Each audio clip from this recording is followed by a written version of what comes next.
This is RTV6 News at 11, working for you. All three of these kids are heroes because right now, unfortunately, because what has happened with this accident, this gentleman is off the streets. Tragedy is bringing three families together as the march toward justice for their children takes a crucial first step. Good evening to you at 11 o'clock. I'm Mark Mullins. And I'm Amanda Starantino. Tonight, for the first time, we are hearing from all three mothers of three teenagers who were hit and killed walking on the northwest side of Indianapolis. They spoke just hours after IMPD announced 2 arrests in the case and released details in the investigation that showed the deadly crash should not have happened. Our Cameron Riddle shares a message from the grieving parents and police. There's no excuse for him driving that fast. I don't know what him and a young lady were doing, but the fact is 3 young people are gone right now that should still be here. 3 mothers, 3 families, heartbroken and now preparing to bury their children. All 3 of these kids are angels. They're all heroes, every last one of them. My son was walking with our daughter. He tried to get her out the way. He wasn't able to. He wasn't able to save her. 15-year-old Kiera Brown had plans to grow up and be an attorney. 14-year-old David Evans wanted to be a designer. And 13-year-old Tajiana Velez was surely going to be a star on stage. But their lives were cut short when police say 49-year-old Okamita Link and 24-year-old Shantiana Willis drove down Kessler Boulevard at 73 and 91 miles an hour, causing a 3-car crash that killed the teens walking alongside the road. Police documents say both drivers were under the influence. People out on the streets, it could have happened. This could have happened to anybody, anywhere, because someone was senselessly out drinking and driving and speeding. And unfortunately, it just happened to be our 3 children that were out there. Witnesses told police the drivers appeared to be racing down Kessler Boulevard as it narrows from 2 lanes to 1. IMPD Chief Randall Taylor says the choice by the drivers to drink and drive was a poor and deadly decision. Whether it's 1:30 in the morning or some other time, I think the speed limit around that area is 35 or so. You're doubling that, almost getting to the point where you're tripling those kind of speeds. That's irresponsible. A week ago, these mothers did not know each other, but tonight, Jocelyn Jackson, Kashana Brown, and LaShawna Martin will now carry on the friendship that connected their children. These are my sisters. Yeah, we're together. We're together forever now. In Indianapolis, Cameron Riddle, RTV6. And according to court documents, Link is Willis's father. Both face several felony charges, including reckless homicide and operating a vehicle while intoxicated. Unfortunately, nothing new here in Indiana, and we as religious minorities feel the threat. There's fear and concern in the Muslim community tonight after police say someone fired shots into this mosque on Lafayette Road over the weekend. Thankfully, nobody was hurt. But as WRTV reporter Cornelius Hawker explains, while the investigation is ongoing and a motive is not clear, members of the Muslim community fear the worst. The threats are real, and it can happen any day. Hiba Elami with Indiana Muslim Advocacy Network says knowing that she and others could be hurt or killed because of their religion they practice is a scary thought. We have seen such incidents targeting faith communities. It's why at this mosque they have security cameras up to make things safer and help police solve who did this. IMPD officers showed up right away after they gave them a call. The situation reminds her of another incident which happened last year. Mustafa Ayubi was shot in the back after a road rage incident in February of 2019 on the west side. Witnesses told investigators the shooter yelled slurs about Islam just moments before he shot Ayubi to death. We did not heal yet from what happened. We lost a loving brother and a community member. We are reminded again that religious minorities are under attack. While the Muslim community deals with this incident, they're not going to let it stop them from reaching out and helping their community when they can. We are a loving community. We have always been part of this community and part of this social fabric, and we'll continue reaching out to our neighbors. Working for you, Cornelius Hawker, WRTV.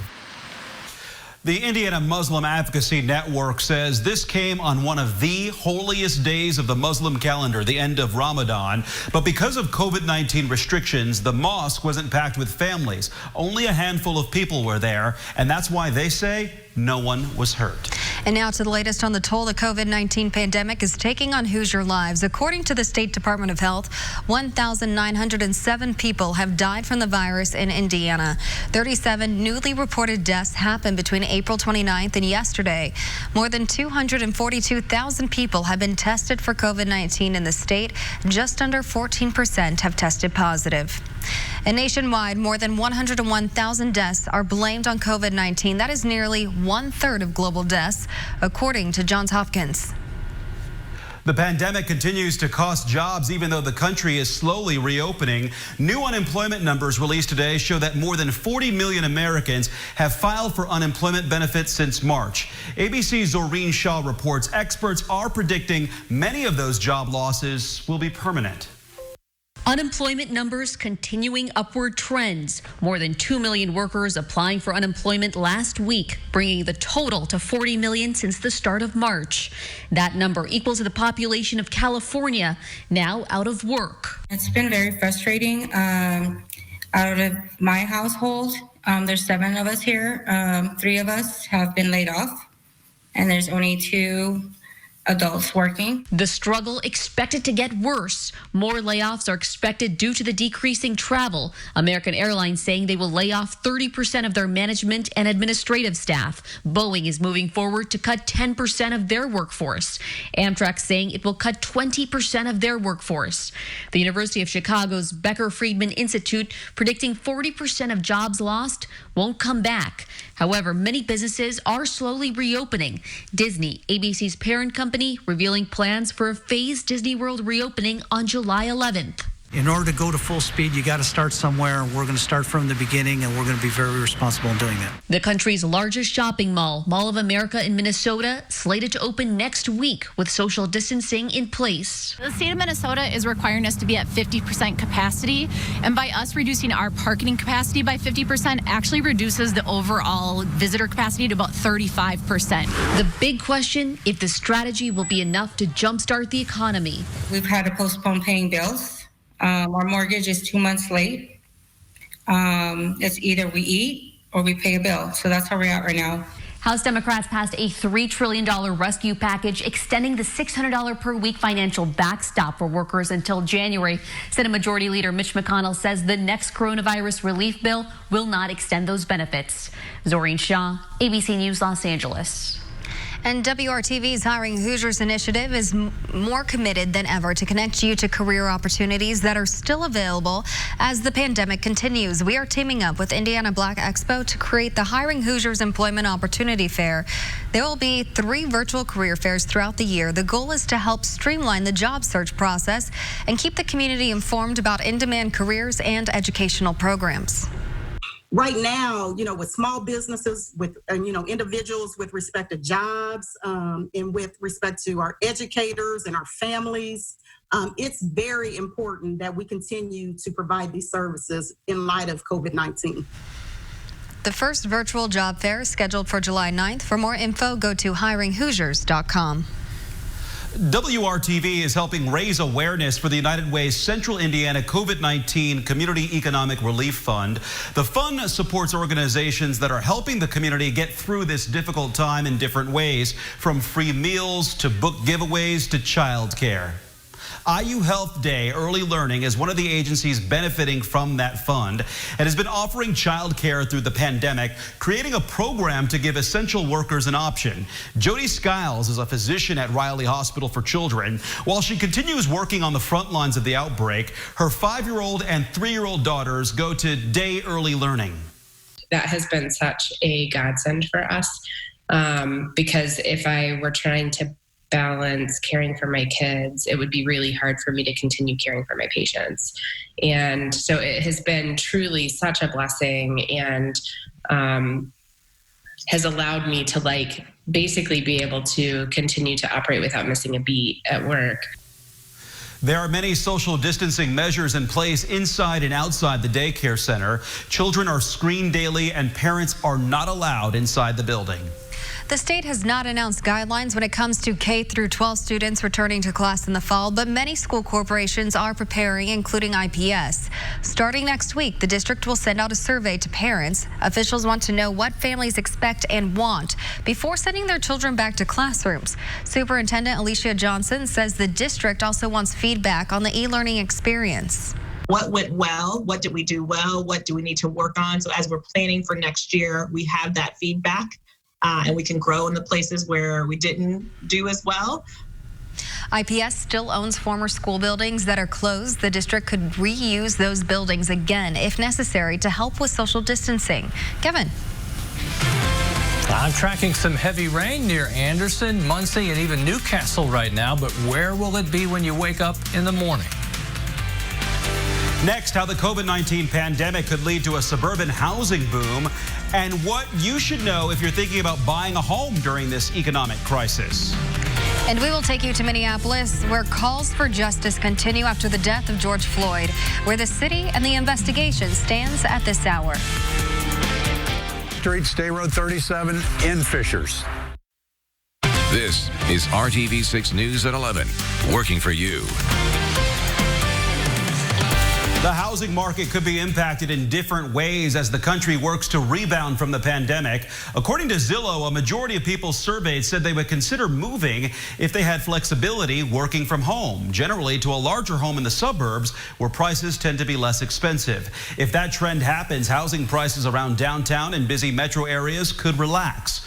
Right now, Zillow predicts that home prices will drop about 2 to 3% before rising again in the fall. For perspective, home prices dropped 25% during the Great Recession. And as long as people can avoid foreclosure and eviction, Zillow says they can still ride the real estate wave back up and accumulate wealth through home ownership. It's going to be small because we are assuming that housing is more resilient. We didn't have the excess homeowners. We didn't have the excess credit that created that problem. And we don't have an excess building, right? We were hardly building. That's going to help keep prices more stable, but you need the government support in order to avoid foreclosures. Before the pandemic, 30 minutes was the longest people were willing to commute when considering a new home or job, according to a Zillow survey. In a new survey, people say they would consider 45 minutes or longer if they could work from home more regularly. And the pandemic is making it difficult for families to share hugs or cake at birthday parties, but that's not stopping them from celebrating, especially when it comes to special milestones.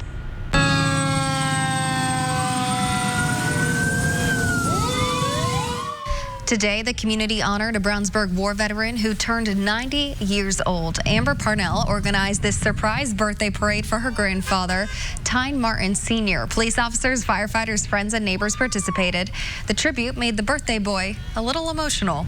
It brings tears. Yeah, I love all these people. A therapy dog known as Dixie, the praying dog, also wished Tyne a happy birthday. Happy birthday from all of us at WRTV2. And Kevin, hopefully they got some of that sunshine we got today, but I definitely got rained on about an hour ago. There have been some downpours, and the good news is for the weekend, it'll be all about sunshine, start to finish, Saturday and Sunday. Okay, the latest contribution that got Amanda wet, and maybe you caught in a downpour this evening, has amounted to 6.5 inches of rain for Indianapolis this month. We're running a couple inches above average. Our final contribution of rain will come tomorrow morning for this month of May. Some heavier rain, Anderson to Muncie. Then as you go just east of Newcastle, that'll slide toward Winchester. Maybe some 30-mile-per-hour gusts there. Additional isolated downpours are possible overnight, but will really wait probably till the morning tomorrow. Rain chances increase mid to late morning ahead of the cold front, and it's the cold front, the one that's going to bring all the changes that I've been talking about. It will bring another round of rain and some isolated thunderstorms. Watch northwest Indiana. That's where everything will start to come together along the cold front. So by the time we get to noon, you begin to see the broken line of showers and possibly some thunderstorms mixed in there. Comes a little bit more together just southeast of Indy at 2, and then by 4, starting to exit the state. That will open up the cooler flow of air. Wind out of the southwest in the morning. We just let this roll through the afternoon, and you begin to see the northwest wind.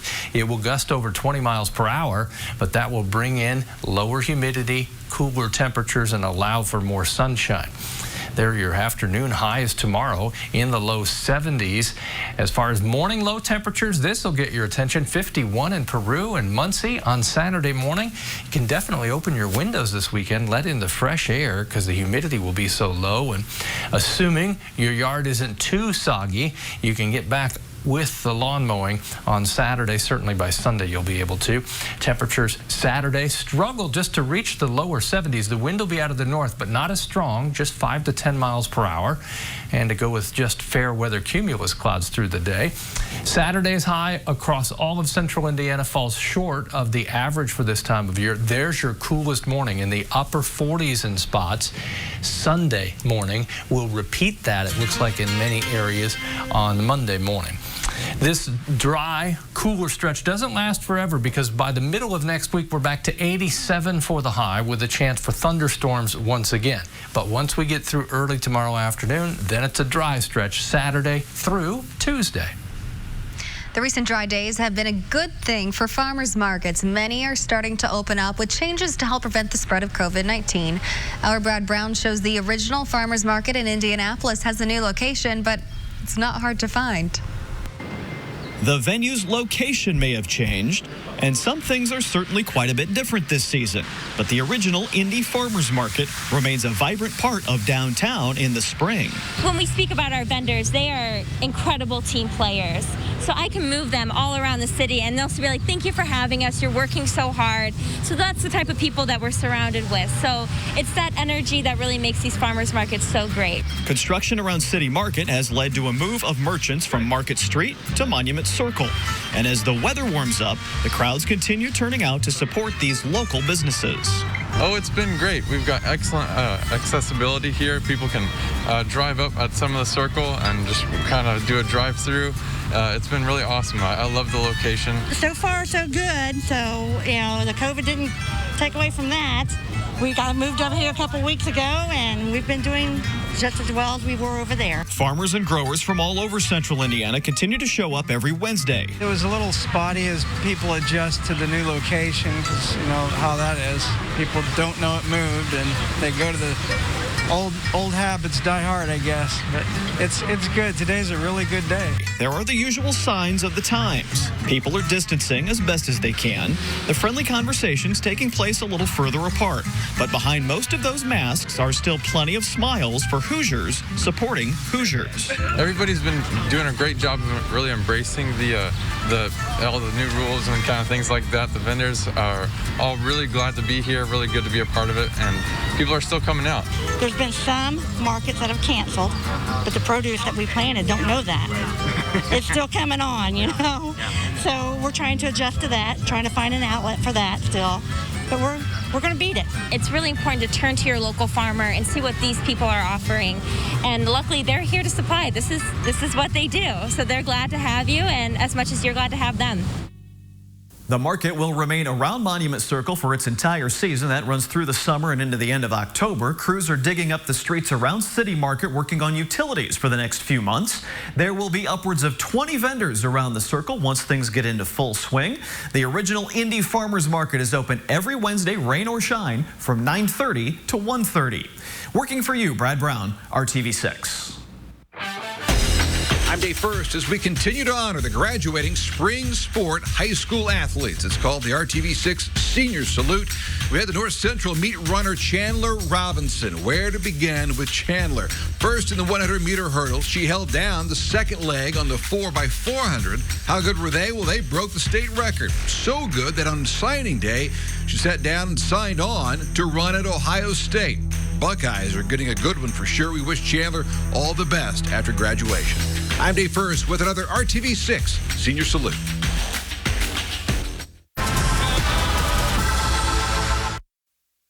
This is RTV6 News at 11, working for you.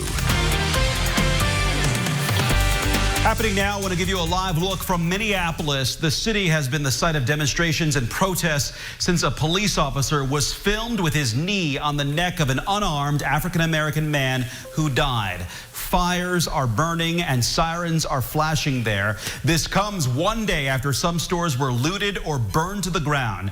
ABC's Zoreen Shaw has the latest from the Twin Cities, where officials are calling for calm and promising a thorough investigation. In Minneapolis, family members, community leaders, and law enforcement all calling for an end to violence.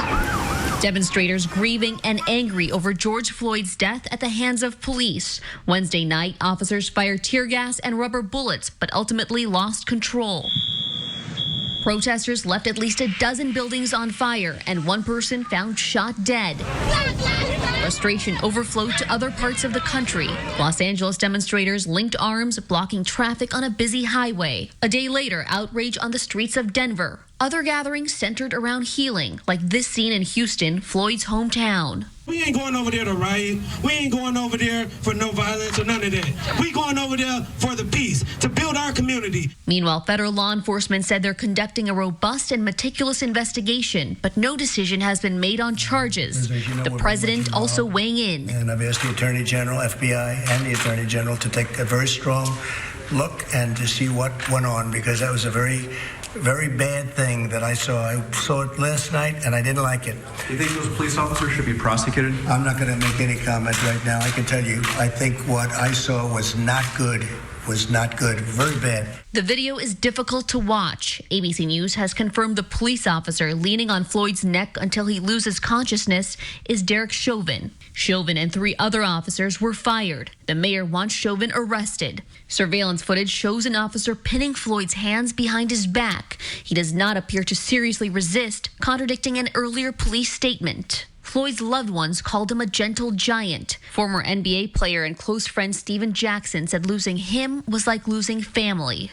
Floyd is one of the strongest people you know. And to hear that scream and that cry for help in his voice. Records for the officers involved were released. It shows that the officer who had his knee on Floyd had 18 complaints filed against him and was disciplined twice. Zoreen Shaw, ABC News, Los Angeles. Confidence. See you in person this weekend. A fundraiser to help pay for maintenance to the fountains of Fountain Square continues this weekend. Friday, Saturday, and Sunday, the wine market will donate $2 from each slushy sale and $1 from all other items to the Fountain Square Merchants Association. The association is running low on money to keep up the fountains on Virginia Avenue. The wine market is open every day from noon to 8 p.m. for carryout. Kevin.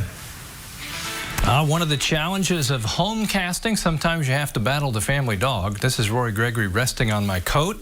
It took a treat to get her to move so I could look professional. Okay, Anderson to Portland to Winchester, some rain, and then that's moving out tonight. We'll have more rain that moves in tomorrow morning, then a beautiful weekend.